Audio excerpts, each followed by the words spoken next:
Aquí estamos por tu bienestar. Aquí estamos para hacerlo todo por ti.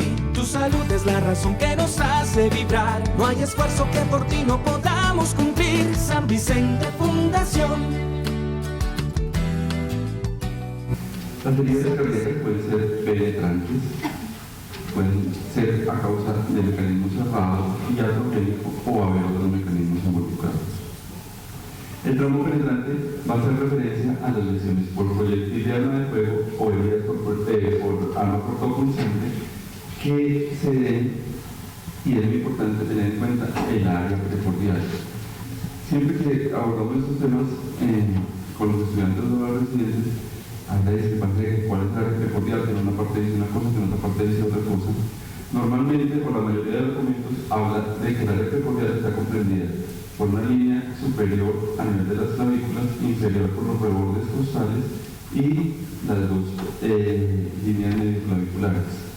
Sin embargo, tanto en la Universidad de Antioquia como en el Hospital San Vicente Fundación tenemos en cuenta el límite superior, las clavículas, el límite inferior, los rebordes costales, a la derecha la línea medioclavicular y a la izquierda la línea axilar anterior izquierda, comprendiendo un mayor número en incidencia de lesiones a nivel cardíaco. El trauma cerrado va causado por mecanismos de trauma directo, aceleración, desaceleración, caída de alturas o la mezcla de estos mecanismos, que pueden ir desde la sola contusión del miocardio hasta la ruptura cardíaca, pasando por la trombosis coronaria, el infarto, la falla cardíaca o arritmias simples o complejas que pueden condicionar la condición hemodinámica del paciente. Algo de que poco se encuentra en la literatura porque poco se habla es el trauma iatrogénico. Habitualmente se encuentran reportes de casos de pacientes con taponamiento cardíaco dado por intervenciones como iniciación de catéteres venosos o cateterismos coronarios, ya sean diagnósticos terapéuticos que se complican y el paciente presenta un taponamiento cardíaco por el sangrado hacia el pericardio. Dentro de los otros mecanismos, el más común puede ser la lesión eléctrica, que puede ir desde el paro, las alteraciones de la conducción miocárdica, las arritmias o la necrosis miocárdica y el infarto subsecuente. Siempre nos han hablado de la presentación clásica de las heridas cardíacas y nos mencionan la triada de Bell, ruidos cardíacos pelados, irritación yugular e hipotensión, igual al taponamiento cardíaco y herida cardíaca. Adicionalmente, está el signo como agudo, el flujo paradójico, la convergencia de las presiones. Pero desafortunadamente, esos signos clásicos son la excepción y no la regla. Solamente el 30-40% de los pacientes presentan la triada de Bell. Usualmente las vías por arma cortopunzante van a estar en el área precordial y por eso es tan importante la sospecha clínica y la delimitación del área para definir qué pacientes están en riesgo de presentar una herida cardíaca. Las heridas por proyectil de arma de fuego pueden estar en el área precordial, pero también pueden estar por fuera del área precordial. En cuanto a las trayectorias son más amplias en las heridas por proyectil de arma de fuego. Y la presentación va a variar desde la estabilidad hemodinámica hasta el paro cardiovascular, que depende de la magnitud del sangrado hacia la cavidad pleural. Si la herida se logra contener en el pericardio, el paciente va a tener un taponamiento cardíaco, y esos son los pacientes que engrosan el 10-15% de los que llegan vivos al hospital.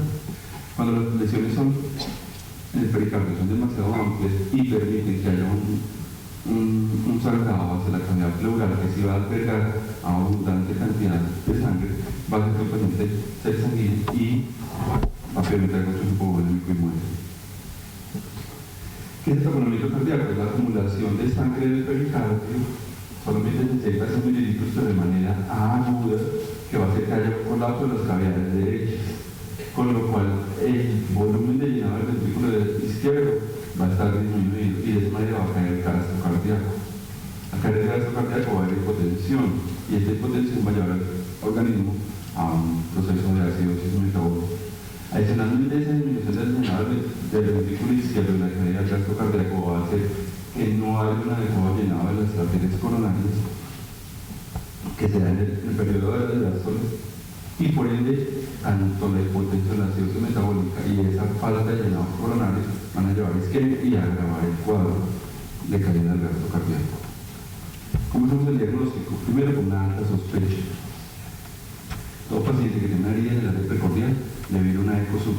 cefalea o en su defecto una ventana pericárdica. Si el paciente tiene una herida en el arteria precordial, es igual a sospechar que tiene una herida cardíaca y hasta que no se muestre lo contrario, el paciente la tiene. Porque muchos de esos pacientes pueden presentarse asintomáticos, no necesariamente tienen que estar taponados en paro o en una condición hemodinámica inestable. En algunos artículos se menciona la pericardiocentesis como diagnóstico media terapéutica. Sin embargo, es un procedimiento que no se conoce, que no se practica y que realmente no tiene utilidad ni del diagnóstico, porque son muy altas las tasas de falsos positivos y falsos negativos, y desde el punto de vista del tratamiento va a hacer que se demore el verdadero tratamiento, que es el manejo quirúrgico de estos pacientes, que es el único chance que tienen de salvar. Habitualmente las lesiones son en hombres y habitualmente en población joven. La mayoría de las lesiones van a dar en las cavidades derechas, principalmente en el ventrículo derecho, porque es el que está en más relación con la pared torácica anterior, posteriormente el ventrículo izquierdo y las aurículas. Una vez tenemos el diagnóstico de una herida cardíaca, el paciente debe ir a cirugía. Y ya está el cirujano quien decide elaborar si es por una esternotomía mediana o una toracotomía enterolateral. Esto se define de acuerdo al nivel de la lesión y a la sospecha de órganos involucrados en la lesión. Podrá ser en ocasiones necesario entrar con una toracotomía derecha si se considera que la exposición del líquido pulmonar derecho y de las cavidades cardíacas derechas son más importantes. O de igual manera, si se hizo el abordaje por una toracotomía izquierda, la necesidad de ampliar a través del esternón a una toracotomía derecha. O varias veces en cuando se considere que hay trauma del mediastino superior de vasos como los vasos subclavios o la aorta, como más adelante nos van a mencionar. Cuando están mencionadas las aurículas, al tener menos tejido muscular, el sangrado puede ser más activo, puede haber mayor pérdida de sangre y eso hace que sean de mayor complejidad o mayor gravedad las heridas auriculares. Tienen la ventaja que se pueden colapsar con instrumentos, con pinzas específicas, pues con pinzas vasculares, para poder hacer la reparación de la lesión, bien sea de manera continua o en puntos separados, habitualmente con un filamento 3 ceros.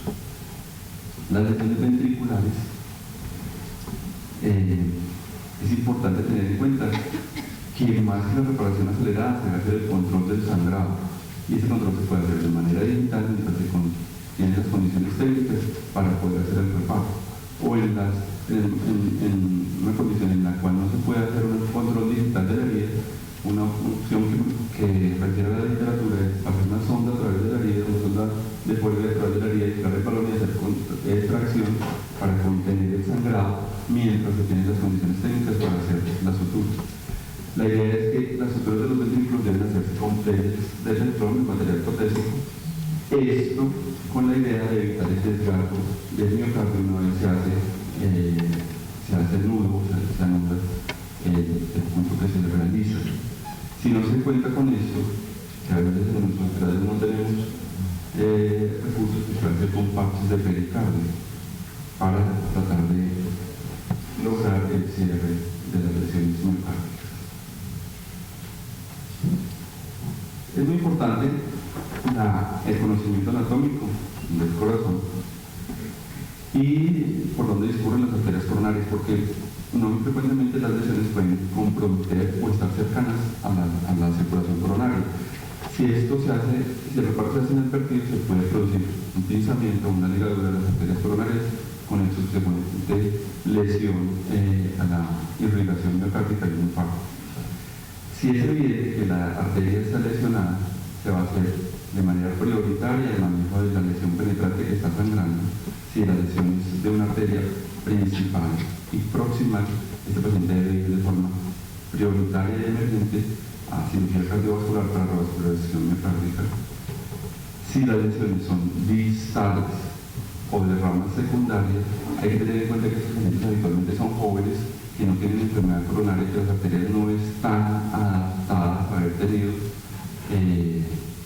enfermedad coronaria, y un reparo por una revascularización va a ser difícil y probablemente no vaya a conducir a un éxito. Entonces, las lesiones distales, las lesiones de ramas secundarias pueden ser probablemente ligadas a haber un infarto en ese miocardio, pero va a ser localizado y probablemente no va a tener una repercusión miocárdica importante. En el caso de tener una lesión, la idea es hacer una reparación sin incluir los vasos coronarios para evitar su lesión. Dentro de las lesiones cardíacas puede lesionarse el septo interventricular, pues el septo cardíaco. Habitualmente el diagnóstico no se hace en el manejo emergente de la herida penetrante. Habitualmente el diagnóstico es en el postoperatorio cuando se junta un nuevo soplo, se confirma por ecocardiografía, y el manejo se va a hacer de manera subaguda por el cirujano cardiovascular. No habría opción en un acto de emergencia hacer la reparación del septo y la reparación de la herida de la pared externa del ventrículo frente a las condiciones del paciente. De manera subaguda, con cirugía extracorpórea se va a hacer, con cirugía extracorpórea, se va a hacer el reparo de las lesiones septales. Igual las lesiones valvulares se pueden lesionar, las que más fácilmente se lesionan en el trauma penetrante son la válvula mitral y tricuspidia. Se hace el diagnóstico en el postoperatorio inmediato por compromiso hemodinámico, por soplos nuevos que presenta el paciente y se hace la confirmación ecocardiográfica.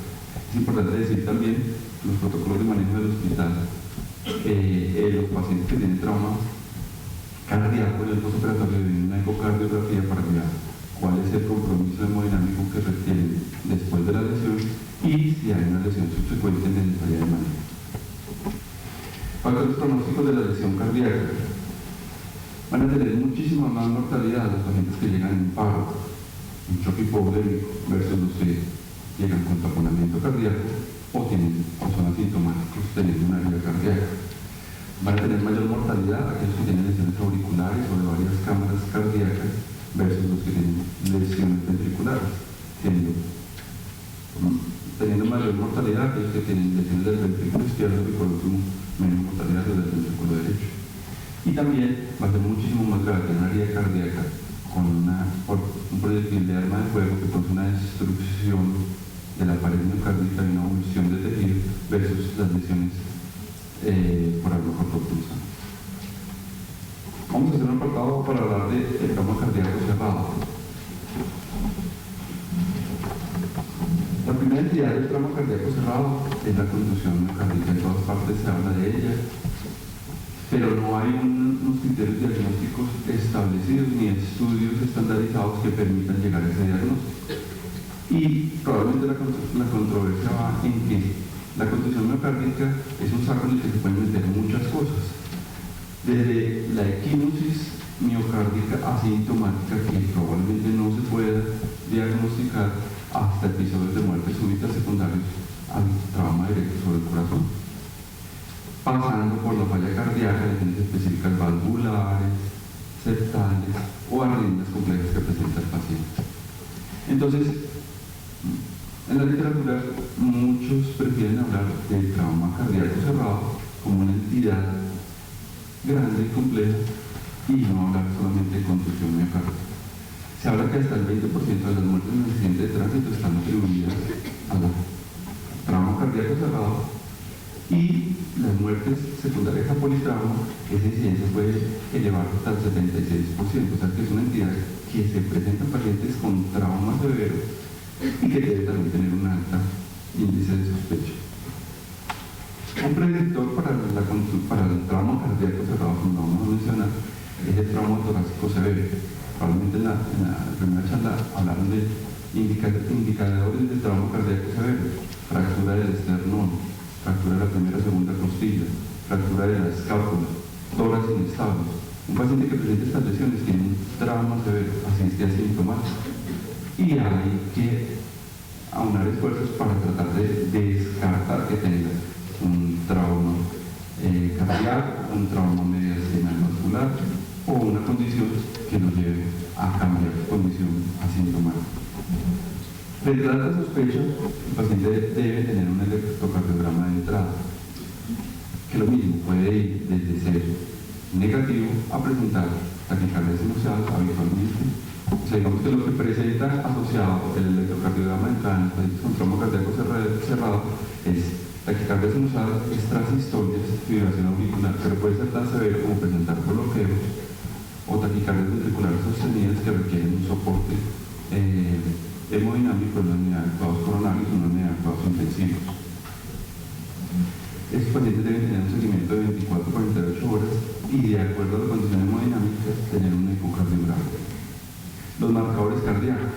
Entonces, una vez empezó la revolución de las troponinas, se pensó que esto iba a permitir, frente a la especificidad de producirse o de estar en el músculo cardíaco, iba a permitir hacer un diagnóstico específico de las lesiones cardíacas.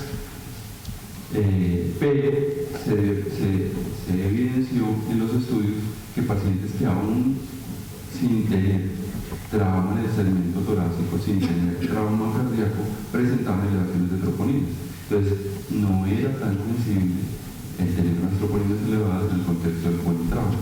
Entonces, para hablar de trauma cardíaco severo hay que hacer un conjunto de las condiciones clínicas, hemodinámicas y de estudios de pruebas diagnósticas en el paciente para poder realmente hacer un diagnóstico.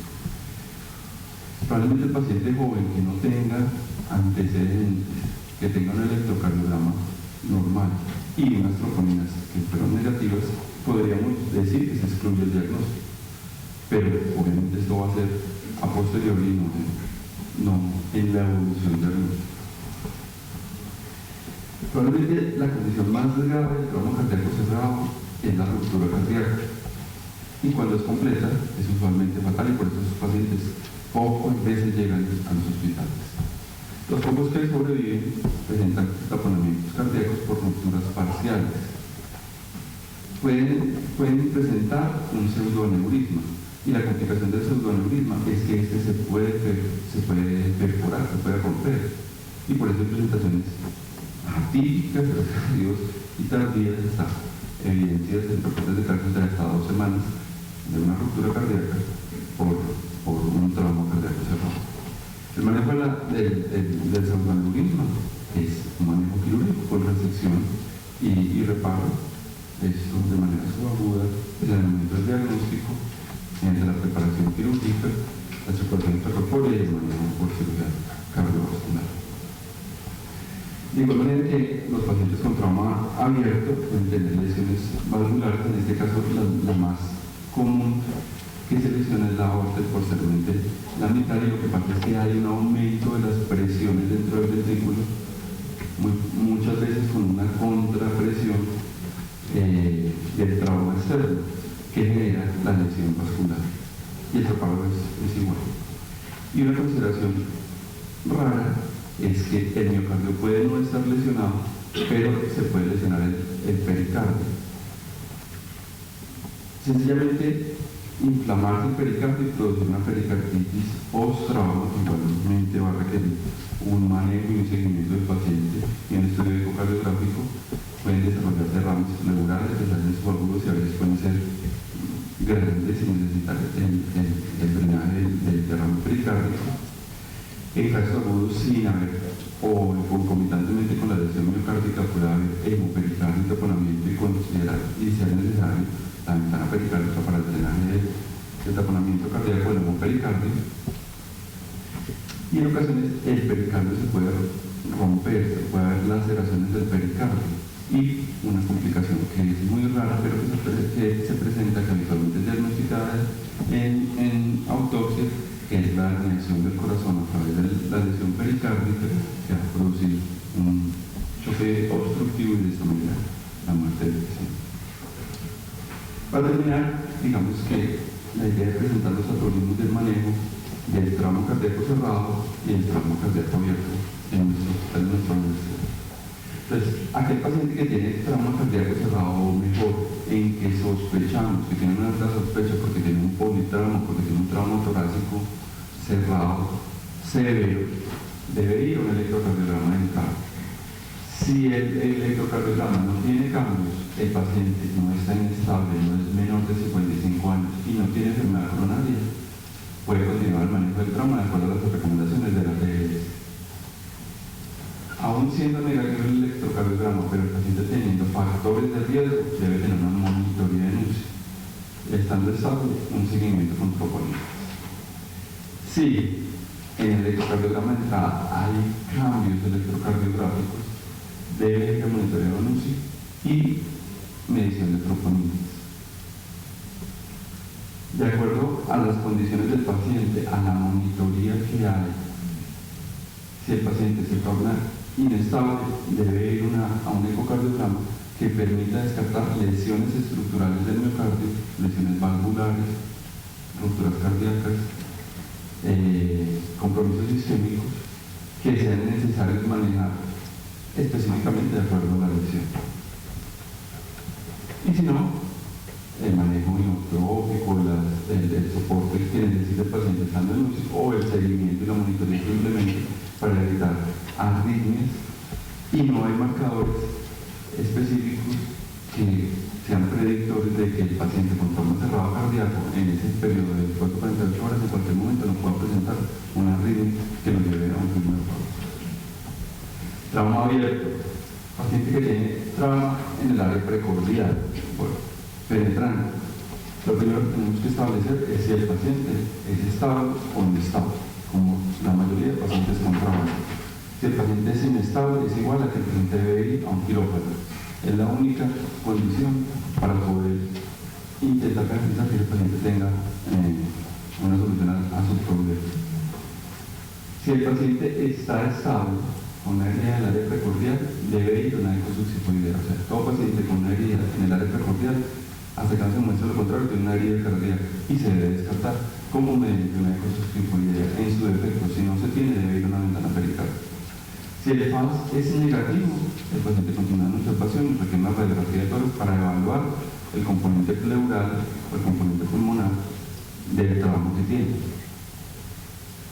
Si la ventana es dudosa, si el FAS es dudoso, va a una ventana pericárdica que puede tener mayor especificidad.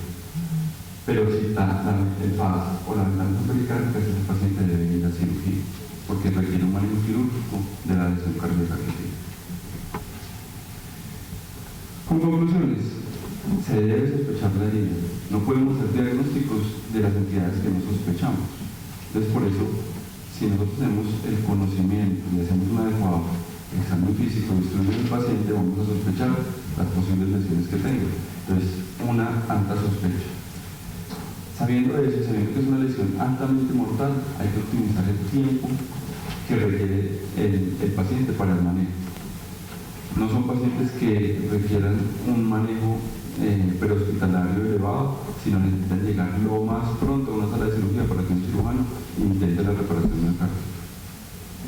El manejo es multidisciplinario, involucra al médico de urgencias, al urgentólogo, al cirujano y en ocasiones a los especialistas como el cirujano muscular o el cirujano cardiovascular. Y hay que hacer un adecuado seguimiento de los pacientes. Es muy importante los pacientes con trauma cerrado, porque las complicaciones se pueden presentar no en el ingreso, sino 24 a 48 horas después, en la mayoría que puedan tener complicaciones agudas, y si no se tiene en cuenta el diagnóstico, se puede pasar por alto y haber complicaciones con estos pacientes. Muchas gracias. Nos especializamos en pensar en ti. Tu salud es nuestra razón de existir. Lo hacemos todo por ti. San Vicente Fundación.